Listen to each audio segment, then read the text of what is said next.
देखिए ईवीएम तो देश के लिए सबसे बड़ा खतरा है। तो अब ईवीएम से वोट नहीं देना, हम लोग बाइकआउट कर रहे हैं। 24 में अगर वोट पड़ेगा ना ईवीएम से तो अनुराग ओझा वोट डालने नहीं जाएगा। अब बात न तो मोदी में होगा न भाजपा में होगा, बात होगा तो रोजगार पे होगा। हम लोग भटके हुए नहीं, हम लोग भारत के हिंदू हैं, भाजपा के हिंदू नहीं हैं। आप 141 सांसदों को बर्खास्त की करके आपने देश के 14 करोड़ से ज्यादा मतदाताओं का अपमान किया। मोदी आपके राज में कटोरा आ गया हाथ में, मर गई हमारे बीबी बच्चा बाबा की सरकार में।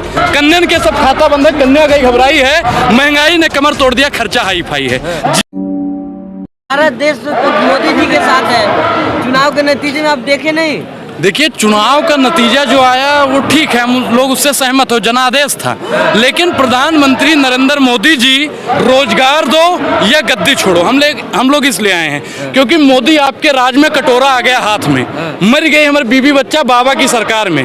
कन्या के सब खाता बंद है, कन्या गई घबराई है, महंगाई ने कमर तोड़ दिया, खर्चा हाई फाई है। जिया बेकरार है, आई बहार है, आ जाओ मेरे पूर्ववर्ती वाले, आप ही का इंतजार है। प्रधानमंत्री नरेंद्र मोदी ने सिर्फ और सिर्फ तानाशाही करने का काम किया है। रोजगार के नाम पर 2 करोड़ रोजगार बोला और प्रधानमंत्री नरेंद्र मोदी जो जुमला पकड़ा दिया, बोला महंगाई कम करेंगे, महंगाई के नाम पे भी जुमला पकड़ा दिया। बोले गंगा को साफ करेंगे, गंगा को साफ करने के नाम पे जुमला पकड़ा दिया। तो प्रधानमंत्री की जो जुमला जीवी वाली राजनीति है उसी से लड़ने के लिए हम लोग संसद घेराव कर रहे हैं। रोजगार दो या गद्दी छोड़ो। रोजगार की कहाँ जनता बात कर रही है सर? देखिए जनता को तो मंदिर चाहिए, मंदिर मिल रहा है। देखिए सर, मंदिर मस्जिद मुद्दा नहीं है, मुद्दा है रोजगार, मुद्दा है शैक्षिक संस्था, मुद्दा बहुत कुछ है। लेकिन आज आप लोग क्या कर रहे हो, फूट डालो और लूट डालो। आप लोग सिर्फ मंदिर मस्जिद पे ही राजनीति करोगे, धर्म पे राजनीति करोगे। ये भाजपा वाला आपको सिखा के भेजता है, हमको मालूम है आपकी हकीकत, लेकिन दिल बहलाने का ख्याल है। आज जो मंदिर और मस्जिद की जो बात करता है ना, वो तमाम मीडिया लोग मंदिर और मस्जिद की बात कर रहे हैं। मंदिर और मस्जिद की बात ये आस्था की बात है। बात यहाँ होना चाहिए रोजगार की, बात होनी चाहिए शिक्षा की, बात जो होना चाहिए सदन की सुरक्षा की, बात होनी चाहिए देश की सुरक्षा की, बात हो जाए हिंदू और मुस्लिम में भाईचारा कैसे कायम किया जाए, बात होनी चाहिए जातीय विविधता कैसे खत्म की जाए, बात होनी चाहिए क्षेत्रीय विविधता कैसे खत्म की जाए, इसके ऊपर बात होनी चाहिए। लेकिन बात क्या हो रहा है, आप जो संसद को निर्वाचन क्षेत्र में मतदाता चुन के भेजता है सदन के अंदर अपनी बातों के लिए, उनको आप बर्खास्ती करने का काम कर रहे हैं। आप 141 सांसदों को बर्खास्ती करके आपने देश के 14 करोड़ से ज्यादा मतदाताओं का अपमान किया। जिस देश में आप ये समझिए 50 करोड़ मतदाता हो, उस देश में आपने 15 करोड़ मतदाताओं की आवाज बंद कर दी। उस देश के सदन की गरिमा क्या रह गई है, ये सोचने और समझने को हम जैसे युवाओं को है। हम जैसे युवा आज संसद का घेराव इसलिए कर रहे हैं क्योंकि हम लोगों की जरूरत पड़ी है। जब भी युवाओं की जरूरत पड़ी है संसद की सुरक्षा के लिए, युवा सड़क पे आया है। बात यहाँ होना चाहिए। आप बताइए आज जिस तरह से 141 सांसदों की बर्खास्तगी हुई है, वो कहीं ना कहीं हमारे लिए एक शर्मिंदगी है, देश के युवाओं के लिए शर्मिंदगी है कि देश के युवा का आवाज कौन उठाएगा, रोजगार की बात कौन करेगा। बात यहाँ हम संसद का घेराव इसलिए कर रहे हैं। अब बात न तो मोदी में होगा न भाजपा में होगा, बात होगा तो रोजगार पे होगा, बात होगा तो युवाओं की जो समस्या है उसको लेकर बात होगा। इसलिए हम आए और आप जैसे मीडियाओं का धंधा चलता रहे धर्म के नाम पे, आप लोगों का चलता रहे मंदिर और मस्जिद। हिंदू है आप, सुनिए आपको, हम लोग भटके हुए नहीं, हम लोग भारत के हिंदू हैं, भाजपा के हिंदू नहीं हैं। भारत का हिंदू और भाजपा के हिंदू में बहुत फर्क है। क्या फर्क है? भारत का जो हिंदू होता है वो रोजगार पे बात करता है, महंगाई पर बात करता है, और जो भाजपा का हिंदू हो मंदिर मस्जिद और टोपी और दाढ़ी पर बात करता है। तो टोपी और दाढ़ी की राजनीति यहाँ पर मत कीजिए।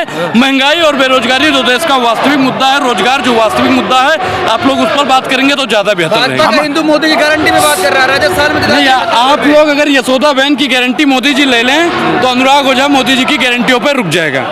हमारे हिंदू सनातन प्रथा में अगर मोदी जी भी हिंदू हैं तो कान खोल के सुन लें, जब हम लोग शादी करते हैं तो 7 फेरा होता है, ठीक, और उसमें कहते हैं कि 7 जन्म तक साथ निभाएंगे।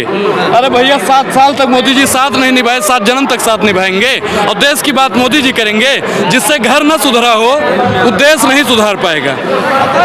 ये हिंदू जो है वो 22 जनवरी की जगह 26 जनवरी को मानता है। जिस दिन हिंदुओं को, सारे हिंदू और सारे धर्मों को आवाज दी गई थी संविधान के माध्यम से, लोकतंत्र के माध्यम से, गणतंत्र राज्य के नाम से, तो ये देश 26 जनवरी को को पहले मानेगा, 22 जनवरी को बाद में मानेगा। 22 जनवरी के नाम पे आप देश को तोड़ना चाहते हैं? आप 22 जनवरी के नाम पे क्या देखना चाहते मिल रहा है हैं? ना, सुनिए, मंदिर मेरे लिए मेरा राम में मेरी आस्था है। मेरे भगवान के बीच में और मेरे बीच में दलालों की जरूरत नहीं है। तो भाजपाई दलाली न करे। मैं राम में आस्था रखता हूँ, अच्छी बात है, लेकिन मुझे भारतीय जनता पार्टी वाले सर्टिफिकेट न दें कि मैं भाजपा में विश्वास रखूंगा या राम में रखूंगा। ये कहाँ पे भीग रहे थे, छत भी नहीं था, झोपड़ी भी था। आपको याद भी होगा कि राम मंदिर में पूजा पाठ करवाने का काम भी राजीव गांधी की सरकार ने करवाया था, और मंदिर बनवाने का काम अगर किसी ने किया है तो सुप्रीम कोर्ट के आदेश से हो रहा है। भाजपा वाला अगर इसका श्रेय लेता है तो ये गलत बात है। सुनिए, आप लोग बहुत बड़ा बदलाव करने वाला है, बहुत बड़ा बदलाव। ईवीएम पे सवाल खड़े कर रहे हैं। देखिए, ईवीएम तो देश के लिए सबसे बड़ा खतरा है। ईवीएम तो वो वोल्टेज है कि जिसने बटन दबाई उसके दिमाग में मोदिया बिंद नामक का एक वायरस होता है, सीधा उंगली से दिमाग में प्रवेश कर जाएगा। तो अब ईवीएम से वोट नहीं देना, हम लोग बाइकआउट कर रहे हैं। 24 में अगर वोट पड़ेगा ना ईवीएम से तो अनुराग ओझा वोट डालने नहीं जाएगा। और आप लोगों से हाथ जोड़कर अपील कर रहे हैं महाराज, आप लोग भी वोट मत दीजिएगा, क्योंकि आप वोट किसी को भी देंगे वो वोट भाजपा में चला जाएगा। हिमाचल जीतते हैं, कर्नाटक जीतते हैं, तब आपको ईवीएम नहीं दिखता। देखिए, हम लोग ईवीएम से शुरू से सवाल उठाते आए हैं, और आपको याद होगा कि लाल कृष्ण आडवाणी जी भी 2012 से कह रहे हैं कि ईवीएम से चुनाव नहीं होना चाहिए। अब हम लोग अगर मान लो ईवीएम बोल रहे हैं कि लाल कृष्ण आडवाणी जी का ही कहना मोदी जी मान लें, तो ईवीएम से चुनाव, जब तक ईवीएम से चुनाव होगा तब तक देश खतरे में ईवीएम तो आप ही रहेगा। लेकर आए थे। सुनिए, ईवीएम हम सुनिए, तो लेकर आए थे। सुनिए, हम आप तो एम्स लेकर आए थे, बताइए। हम लोग तो बहुत कुछ लेकर आए, उस पर आप बात कीजिए। ईवीएम लेकर आए थे, उस पर आप बात कर रहे हैं। आप ही विरोध कर रहे हैं उसका। तो बिल्कुल हम लेकर आए थे, तो आज बर्खास्त करो, हम कह रहे हैं। हम लेकर आए तो तुम कह रहे हैं चलो निकलो, हम नहीं मानते अब तुम्हें। भाई हम लेकर आए थे, उसे बहिष्कार कर रहे हैं, लेकिन भाजपा वाला क्या लेकर आया है आप उसको गिनवाइए। लोग तो चुन रहे हैं उनको। नहीं, लोग नहीं चुन रहे, वो ईवीएम चुन रहे हैं। सुनिए, आप जो कह रहे हैं लोग चुन रहे हैं, तो क्या इस 5 राज्यों के चुनाव में जो 4 करोड़ 90 लाख वोट क्या कांग्रेस को नहीं पड़ा है? ये पूरी देश से छुपा है क्या? आप ये बताइए, 4 करोड़ 90, सुनिए, 4 करोड़ 90 लाख जो मतदाता है, क्या आप उसको अपमान करने का काम नहीं कर रहे हैं? आप बताइए, उनकी आवाज कांग्रेस है या नहीं है? ये मैं पूछता हूँ आप लोग तमाम मीडिया वालों से। अब बात आती है, आपने कहा 2024 में क्या होगा।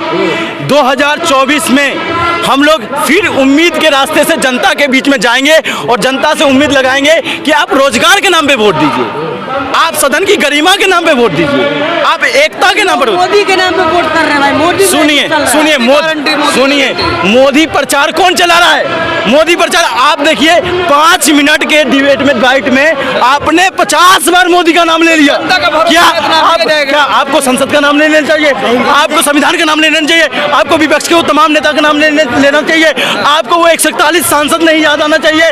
उनके नाम तक याद नहीं होंगे आपको, और आपको एक नाम याद है, मोदी, क्योंकि मेरा टीआरपी बढ़ जाएगा और मेरी कमाई हो जाएगा, देश जाए बाहर में। और लेकिन अब भगवान के अवतार हैं, विष्णु भगवान के। सुनिए, ये अपमान करने का काम किसी धार्मिक आस्था को मत कीजिए।